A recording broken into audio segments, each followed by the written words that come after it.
It's that time of the week again, another week and another couple of minor failures.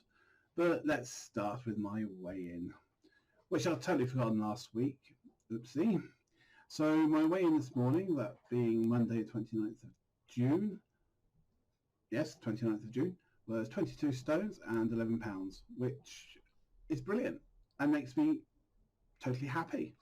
As hinted just now, I did have 2 days that were over my calorie goal, with those 2 days being well over my fat goals, unfortunately, as well. As I had a knee-jerk reaction to some emotional problems that translated into calories and fat in my belly. It is amazing how easily it is to want to devour everything in your fridge when you feel like shit. Luckily, I got over it in those 2 days, and the fried chippy steak pie was lovely and well worth the calories and fat.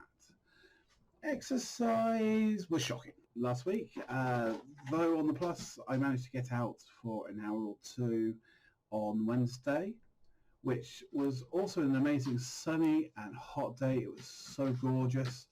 So I did manage to do some exercise, but apart from that, big major meh on the actual intended exercise part. Now on to the noms. One of the nice things with some restrictions being lifted is that we are getting more access to a wider range of ingredients that had previously been greatly reduced for the last 3 months.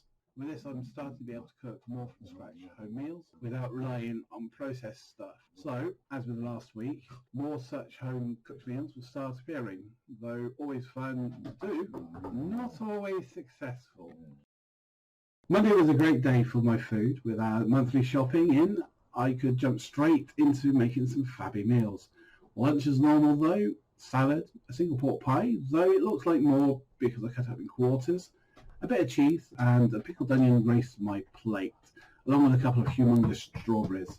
Dinner was the first of the non-processed meals, which was a very tasty chicken enchilada with a smidgen of salad to accompany it. And yes, you do spy some sour cream on top, sprinkled with some spring onions. Along with this, I had a glass of urine, I mean a glass of apple juice to wash it down with.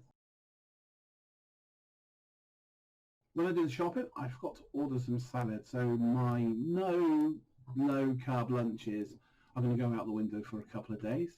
Not that I mind, as I love my sandwiches, but it does give me a break for now of trying to invent interesting ways to say salad.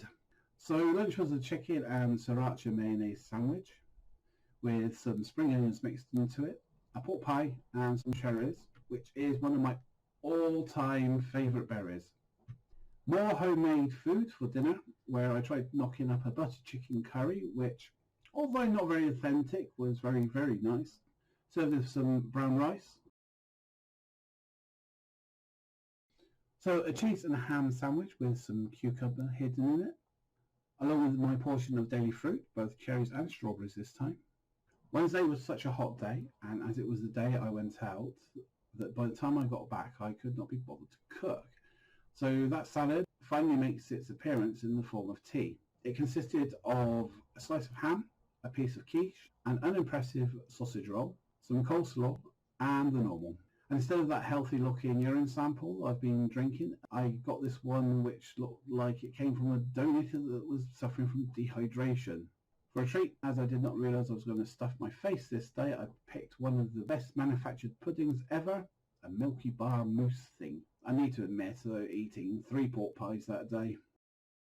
So we're back to the salad for lunches for a couple of days. This one had the normal, plus a small amount of tuna mayo with spring onion, and half a Scotch egg, as well as some fruit. Dinner was the unhealthiest today, as it was the chippy I talked about earlier. Well, the half I have started to make a norm, chips and curry sauce, and the steak pie. And yes, it is smeared with ketchup. Again, as a snack, I had one of the last pork pies. Can you guess what I had for lunch? No, it was not crab rangoon. Yes, it was salad. Dinner was the Daffy spag bowl with my whole wheat spaghetti. I have missed whole wheat spaghetti. I've become so used to having it. Cheese sprinkled on top, and a piece of garlic and cheese flatbread.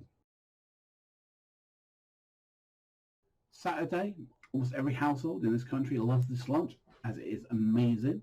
A bacon, which has to be smoked of course, an egg sandwich, with some ketchup. Personal preference in sauce, as it's controversial as much as ham and pineapple pizza is. Dinner again turned out to be amazing. It was a sweet and sour chicken that I'd made. The chicken was battered, so I had that sprinkled with a little bit of toasted sesame on top and some chili noodles, which was on offer at the supermarket. It was great. It was like 50p. And a banana for snacking at some point during that day. And finally we come on to Sunday. Nice simple egg mayo sandwich for lunch this afternoon with some lettuce and crushed black pepper in it. A pack of prawn cocktail crisps. Along with this I had a piece of fruit and easy peeler. Sunday roast was not a chicken. Shocking, I know. But for a change it was not a chicken. It was a lovely piece of pork shoulder with some yummy crackling. The obligatory roast potatoes was on it as well, vegetables, and we had some Yorkshire puddings to go with. And a side of gravy that was, well, it wasn't gross, but it was, meh, it was not brilliant. Well, that's my week done and over with, and despite the chippy and the pig out the day before that, I have managed to continue losing weight, so that's with my goal of being £2 lost per week being met. I'm totally chuffed about that. Though I have lost weight, I am still not getting the Welsh rarebit that I have been craving as my weekly totals. They have all been over my maximum targets, which totally sucks. But I only have myself to blame. Can't blame anybody else for it. The exercise has not been too bad. It's only been sort of like 100, couple of hundred calories over per week, so it's not a lot, but it still means I'm not getting my Welsh rarebit. Poopy. Anyway, here's for next week, and keeping my fingers crossed, and let's see if I can actually get that delicious, cheesy, melty goodness for not this weekend, but next weekend. Stay safe and have fun.